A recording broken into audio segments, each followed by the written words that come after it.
Ya ves tú cuán fácil es tergiversar la enseñanza. Tú lo haces con el corazón sencillo y sincero, pero después que tú digas eso, otro fulano la tergiversa un poquito más. Y el tercero la sigue tergiversando más. Y cuando la enseñanza llegue a toda la América, se estará diciendo, Samael aún peor, está contra las virtudes, no más virtudes. Así se tergiversa la enseñanza. Y así se ha tergiversado la enseñanza de todos los hermanos mayores que han ayudado a la humanidad. ¿Qué quedó del budismo? ¿Me puedes decir tú? Gautama Sakyamuni habló contra el abominable órgano cundartiguador. Toda su doctrina fue contra las malas consecuencias de ese abominable órgano. Hoy tenemos un evangelio budista deformado completamente. Ya nada, casi nada queda del budismo antiguo. Todo ha sido deformado. No estoy pronunciándome contra las virtudes. Claro. Debemos pensar correctamente. El agua es útil, es magnífica, es buena en el lavamanos, es buena en su recipiente, en el baño. Pero ¿qué dirían ustedes del agua metida en la sala, inundando las recámaras? Ya cambiaría todo, ¿verdad? Sería mala. El fuego está bueno en la cocina. También está magnífico ahí en las veladoras. Pero si el fuego en este momento estuviera quemando esta casa y llegaran los bomberos, ¿qué diríamos? Sería una calamidad, ¿verdad? Así toda virtud es buena en su lugar, pero fuera de su lugar es mala. Un misionero, como ustedes, está bien que dé las enseñanzas, que las divulgue por todas partes. Pero ¿qué tal que ustedes, en vez de divulgar las enseñanzas, entre las distintas gentes, por ahí en las calles, o en los lumiciales, o en las casas de familia, se fueran a los prostíbulos a divulgarla? ¿Estaría correcto eso? Sería malo, ¿verdad? Entonces el misionero se convertiría ¿en qué? Un malvado, ¿verdad? Muy bien. Pero no quiere decir que el misionero sea un malvado. Todo depende del uso que haga de sus virtudes. El dinero en sí mismo no es bueno ni es malo. Todo depende del uso que se haga de él. Si se emplea para el bien, es bueno. Si se emplea para el mal, es malo. Lo mismo son las virtudes. Son preciosas, son gemas inefables. Es claro que cada defecto psicológico eliminado deja el puesto libre para la cristalización de una virtud. Pero las virtudes fuera de su lugar son malas. Con ellas se puede hacer mucho daño también. No solamente a los demás. Uno puede dañarse a sí mismo con sus propias virtudes si no las sabe manejar. Quiero que entiendan esto los hermanos con una claridad perfecta. ¿Qué dirían ustedes, por ejemplo, de la violencia? ¿Será buena la violencia o no? ¿Qué me responden? ¿Cuál sería la respuesta? ¿Es buena y es mala? Está más lógico aquello, esa respuesta que da. La violencia se aplica con sentido de defensa es bueno para uno. Y si se aplica en una forma excesiva, entonces ya perjudica a nosotros mismos. En sustancia está correcto lo que tú estás diciendo, mas hay que detallarlo. Obviamente, la violencia conduce y no es aconsejable. Pero tengamos esto. Un hombre tiene su esposa y tiene sus hijos. Vive en su casa. Tiene hijas también, ya grandes, señoritas. De pronto un grupo de bandidos resuelve asaltar la casa para violar a su esposa y violar a sus hijas y todo. Incendiar la casa y robar. Pero allí hay un hombre, el marido. Él siente cuando los bandidos penetran en la casa, es consciente de eso. Pero en vez de empuñar un arma para la defensa de su hogar, bendice a los bandidos, porque está en el camino, está en la senda. Que Dios os bendiga, hermanos de mi alma. No cometáis ese crimen tan horrible de violar a mi mujer mientras se la están violando, de violar a mis hijas mientras se las están violando, de robar mis dineros mientras están atrapándoles los últimos, de incendiar mi casa mientras ya le están metiendo fuego. No hagáis eso, hermanitos, porque tendréis mucho karma por pagar. Sin embargo, yo estoy dispuesto a bendecirlos a todos ustedes. Bueno, cometen, supongamos que salga vivo de esa contienda porque los bandidos se compadezcan de él. Bueno, ¿cómo quedaría ese hombre ante las autoridades y ante la divinidad?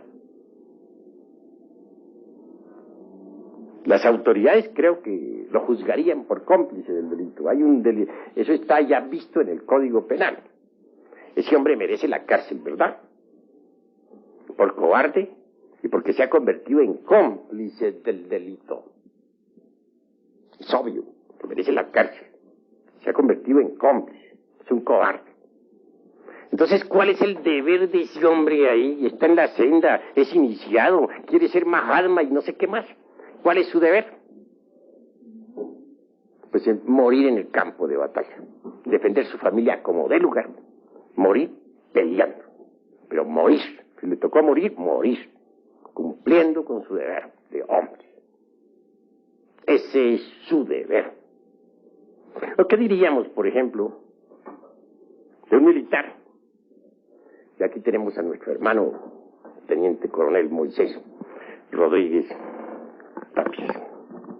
¿Qué diríamos, por ejemplo, qué diría nuestro hermano que es militar?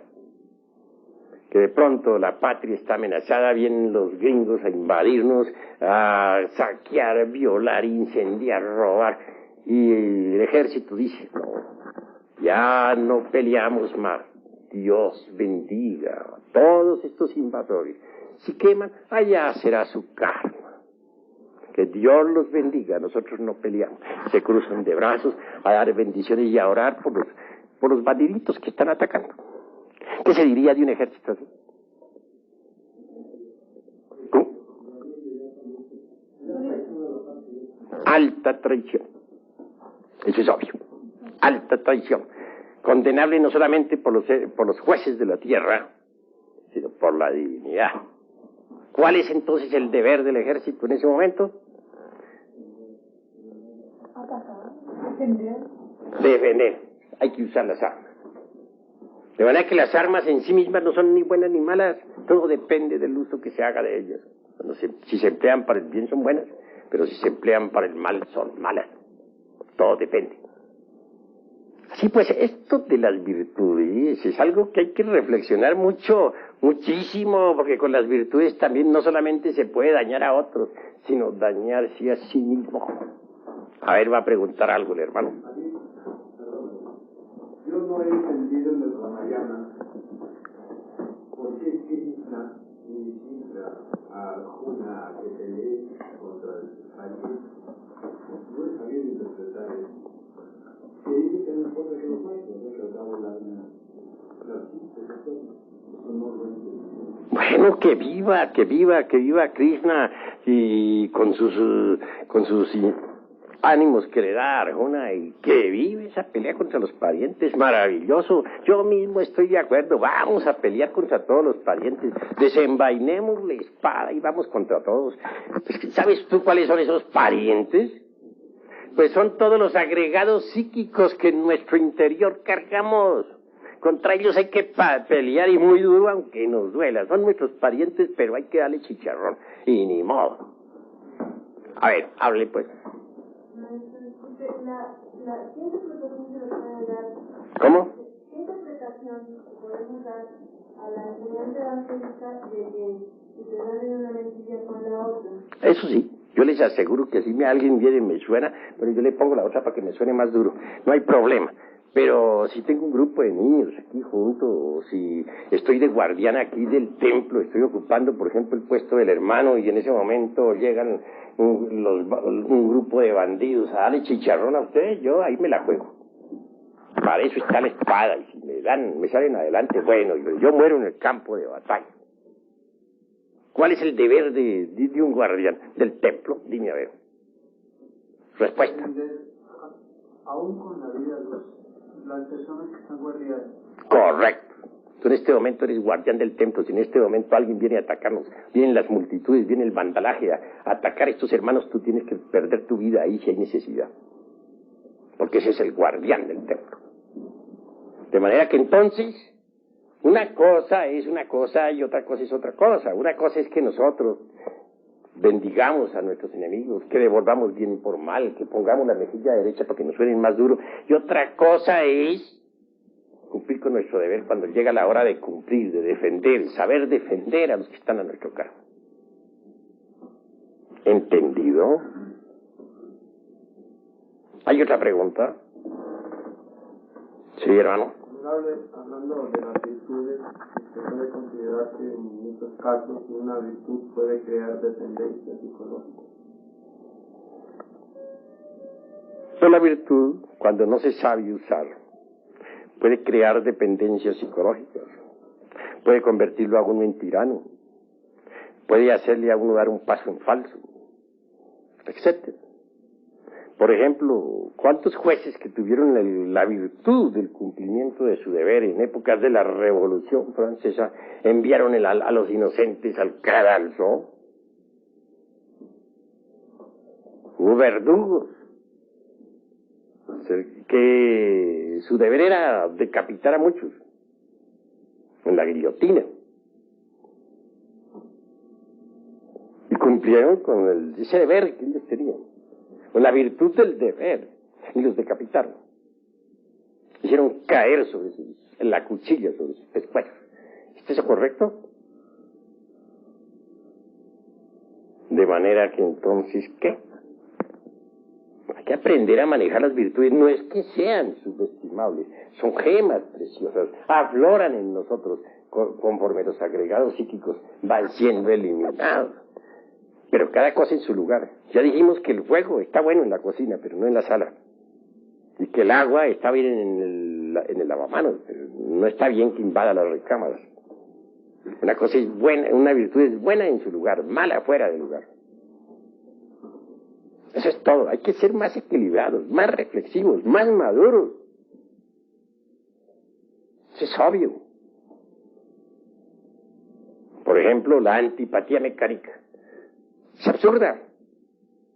Pero de nada sirve que luchemos contra la antipatía mecánica. De nada sirve, por ejemplo, que digamos, esta persona me cae gorda. Pero como estoy en la gnosis, voy a ver cómo me amo amigo de esa persona y forzarse y sonreírle artificiosamente, y resulta que esa sonrisa resulta más que sonrisa, una mueca trágica. No, lo que hay es que hacerle la disección a esa antipatía mecánica, a ver por qué nos cae gorda esa persona. Esto requiere mucha autorreflexión, mucha autoobservación psicológica, mucha meditación, y al fin venimos a descubrir la causa. Una vez que hayamos descubierto esa causa, la desintegramos con ayuda de la Divina Madre Kundalini, con ayuda del fuego sagrado. Entonces aflora en nosotros la virtud de la simpatía hacia esa persona. Una virtud, simpatía hacia esa persona que antes nos caía gorda. Hay que hacerse pues conscientes de todo, vivir una vida consciente, una vida más madura, menos mecánica. A ver, hermano. Maestro, la virtud se puede aprender. ¿Aprender? Pues hombre, jamás. Esas son gemas preciosas o flores del alma que nacen en nosotros cuando hemos eliminado tales o cuales defectos psicológicos. Tengamos, por ejemplo, que eliminamos nosotros la ira, surge en nosotros la dulzura.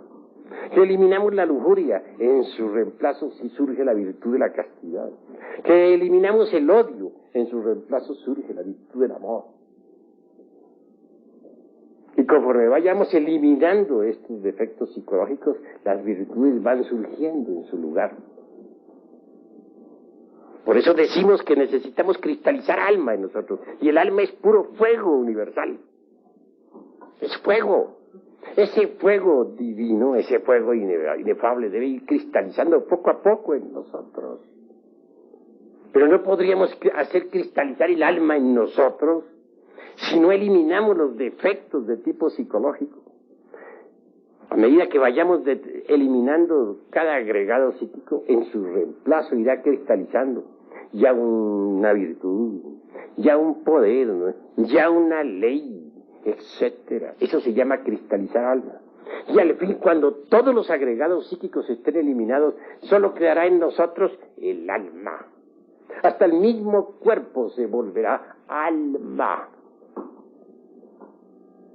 ¿Qué es el cuerpo de un mutante? Es un cuerpo ya convertido en alma. Pero para cristalizar el alma en nosotros, es puro fuego vivo. Se necesita forzosamente eliminar los agregados psíquicos. Y esto solamente es posible pasando por grandes crisis emocionales. Porque esto no es cuestión meramente intelectual, no, hay que pasar, para eliminar un agregado psíquico, tiene uno que pasar por terribles arrepentimientos, llorar, desesperarse, darse contra el suelo y hasta azotarse si hay necesidad. Hay que sufrir muchísimo, arrepentirse, pasar por terribles, repito, amarguras. Si uno no pasa por esas crisis emocionales, pues no desintegra lo que debe desintegrar y no cristaliza las virtudes. Y no cristaliza el alma. Pero cuando uno logra cristalizar el alma y se convierte todo en alma, entonces resplandece gloriosamente. Es una llama más de la gran hoguera, ardiendo entre la aura magnífica del universo. Así nos enseña la doctrina del fuego. Y así debemos nosotros comprenderlo. ¿Alguna otra pregunta? Él es el fuego y la Madre Divina es fuego también en nosotros. ¿Cómo se hace para que Él resista, para llegar a lo máximo de fuego en nosotros, que no se nos escape como agua? ¿Qué? Que no se nos escape. Es que Eros es fuego, el fuego sexual, que emana de la mónada. La mónada a su vez la recibe del logos. Ese fuego erótico surge concretamente desde la Valquiria, desde Buddhi, en la manifestación.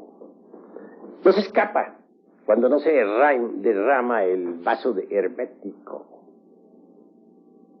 cuando el vaso que contiene el aceite permanece incólume.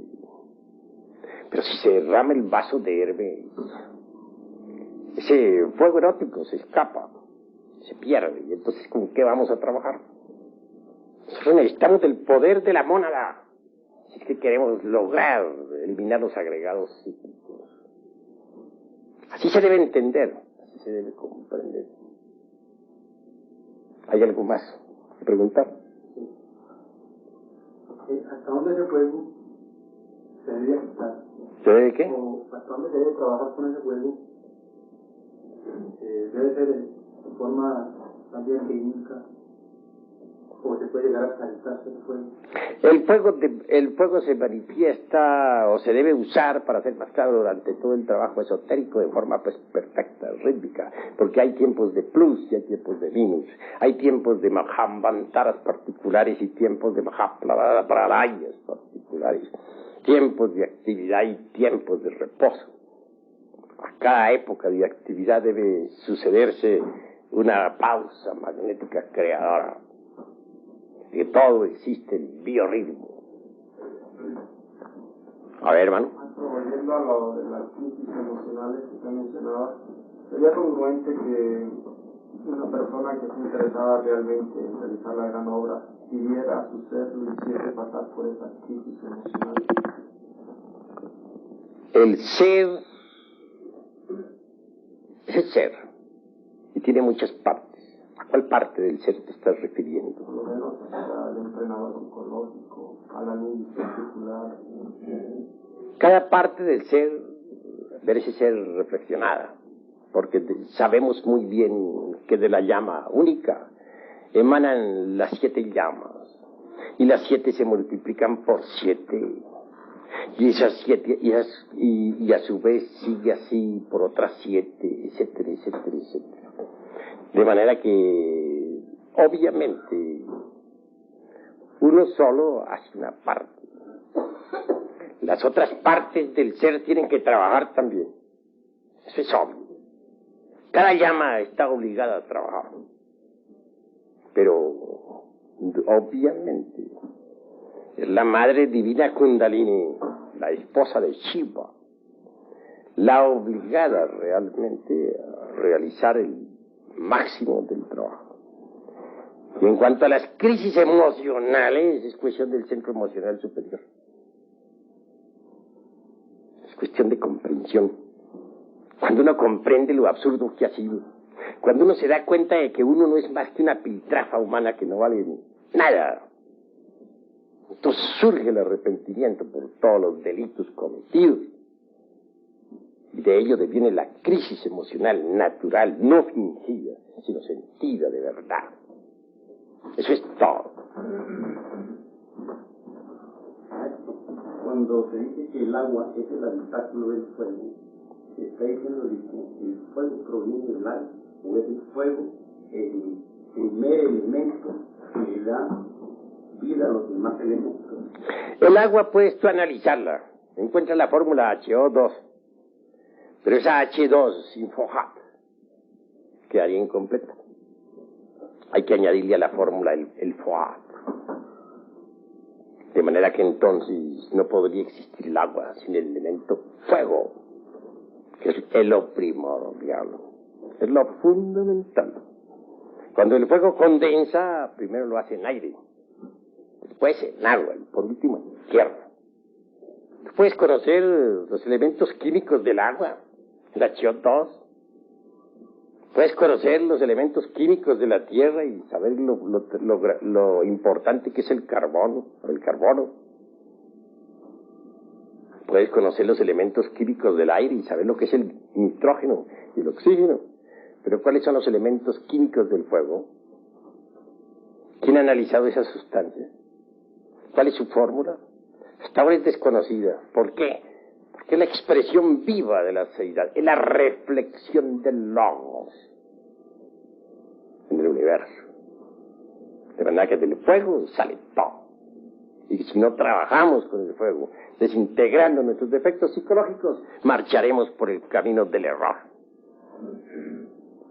Lucifer, el caos de luz, ¿qué relación tiene Lucifer en la madre de nosotros y en el trabajo en la planta? Pues Lucifer es el fuego, es el FOHAT, es el azufre de los alquimistas medievales. Obviamente es la reflexión del Christus cósmico o del Vishnu en nosotros y dentro de nosotros.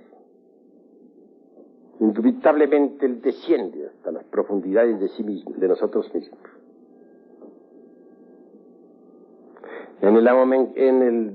En cuestiones de esoterismo crístico decimos que es el diablo cuando todavía nosotros no hemos eliminado los agregados, porque en él se refleja entonces todos nuestros defectos. Pero si nosotros desintegramos nuestros agregados psíquicos, él resplandece. Y se integrará con nosotros para transformarnos transformarnos y convertirnos en mutantes. ¿Qué es un mutante? Es un hombre integrado con Lucifer. Eso es un mutante.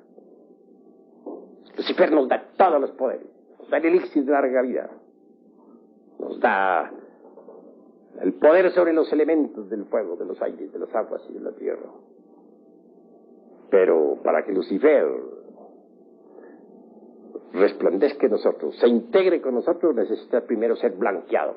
Por eso dicen los alquimistas medievales: quema tus libros y blanquea el latón. Hay que blanquear el latón. Necesitamos blanquear al diablo. Cada uno de ustedes tiene el diablo, negro como el carbón, horrible. Necesitan blanquearlo. Solamente lo pueden blanquear ustedes, cada uno de ustedes, desintegrando sus agregados psíquicos. El día que lo hagan, ustedes se integrarán con él y él con ustedes. y les entregará a él el tesoro escondido, el vellocino de oro, y les dará todos los poderes. Antes no es posible. ¿Comprendido? ¿Alguna otra palabra? Cuando el arrepentimiento no sirve debido a la multiplicidad de tomar una determinación respecto a uno mismo que aparentemente puede ser mala, puede ser digno de llevar para comprender aquello de que hay obstáculos. Bueno, habla más claro, que no te estoy entendiendo. Barájamela más despacio, más claro, más despacio y más fuertemente. Cuando el arrepentimiento no surge, maestro, cualquier determinación que nosotros tomemos debido a la multiplicidad del ego para, digamos, para castigarnos como la ciudad de San Antonio y San Francisco, eso que aparentemente podría ser una maldad, nos puede ayudar en el camino de la autorrealización para eliminar determinados agregados. Bueno, en esto no hay dogmas. Esto lo que hay son inventarios, sumas y restas, multiplicaciones y divisiones. Hay que saber qué es lo que nos sobra y qué es lo que nos falta, sin dogmas. En primer lugar, lo que se necesita es saber si no surge el arrepentimiento en nosotros. Si verdad no surge es porque somos perversos. Porque cuando surge en nosotros es porque todavía no hay perversidad. Pero si no surge, somos demasiado malvados, demasiado perversos. Obviamente, mis queridos amigos, ¿qué hay en el arrepentimiento? Algunos lo traducen en una forma y otros en otra forma. Hay quienes dicen que es cambiar la forma de pensar y citan términos griegos y etcétera, etcétera, etcétera, y otras tantas hierbas. Perdónenseme la franqueza, pero no estoy de acuerdo con esas concepciones. Cuando uno en realidad de verdad se enfrenta a su propia mónada divinal, que emana del sagrado sol absoluto, y mira hacia abajo lo que tiene en el fondo y se da cuenta de todas sus barbaridades, hay arrepentimiento. Trabaja con arrepentimiento, pasa por las emociones, y pasa por las crisis emocionales. Pero cuando uno se ha alejado tanto del sagrado sol absoluto que ya las emanaciones, las ondulaciones cósmicas del sagrado sol absoluto no le llegan, porque está demasiado desviado, alejado, caído en la magia negra, es un caso perdido. En ese caso es un malvado. Y ese malvado tendrá que castigarse mucho a sí mismo. Necesitará pasar por horribles penitencias. Obviamente. Necesitará ser muy sincero consigo mismo. Demasiado sincero.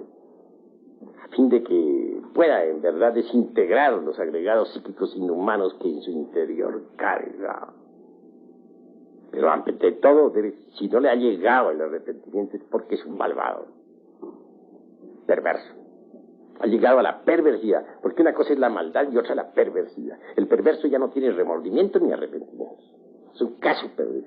Ya no lo tocan las ondulaciones cósmicas del sagrado sol absoluto. Por eso no siente ni remordimiento ni arrepentimiento. Se vuelve cínico y se convierte en habitante del reino mineral sumergido. Ingresa en el mundo de 96 leyes. Eso es todo. Pero, ¿cómo hacer en ese caso para lograr que el que no tiene arrepentimiento se arrepienta? Repito, necesitará apelar a mucha fuerza de reflexión para analizar sus defectos psicológicos. Y hasta hacer ciertas penitencias rigurosas y disciplinarse, etc. Bueno, he dicho. ¿Alguna otra palabra? ¿Alguna otra pregunta? Desde la pregunta de Lucifer, quería saber, o he tenido esta inquietud. Teniendo en cuenta que, según nos dice, en promedio tenemos un 3% de conciencia libre, en promedio. Eso podría decir que hay una parte de nuestro Lucifer que no está en ello. Entonces, si vemos, pongamos como al Fausto, ¿y cómo llama a su ser? No hay una fórmula exacta para uno trabajar con esto, o para uno invocarlo y seguir. Bueno, eso que detrás de esa pregunta hay un resorte de curiosidad. En el fondo. En el fondo hay un resorte de curiosidad. ¿Te gustaría trabajar con él sencillamente porque se ha oído hablar tanto sobre él? Habla Goethe, habla el doctor Faust, el cantador y mago, se citen tantos textos que bien vale la pena intentar alguna amistad con él. Pero pregunto a los aquí presentes, ¿hay alguno que ya esté tan preparado como para trabajar con el señor de Cifras? Seamos sinceros, ¿cuál de ustedes está preparado? Ninguno, ¿verdad? Primero démonos el lujo de morir y luego vendrá lo demás. Padua bien sabemos que es un gurú que vive en el mundo de la mente cósmica y que ayuda a la humanidad. Es un verdadero esoterista, en el sentido más completo de la palabra. Claro que no lo han comprendido las gentes. Eso es claro. Y le atribuyen multitud de tonterías, de las cuales él se ríe. Eso es obvio. Que en realidad, de verdad, él es un gurú. Una llama ardiente. Bueno, mis queridos hermanos, hasta aquí nuestra plática y cátedra de esta noche. Vamos ahora a seguir con la segunda parte. Vamos a bautizar una niña. ¿O niño? ¿Cómo es? ¿Niña? ¿Y niño? Niña, bueno.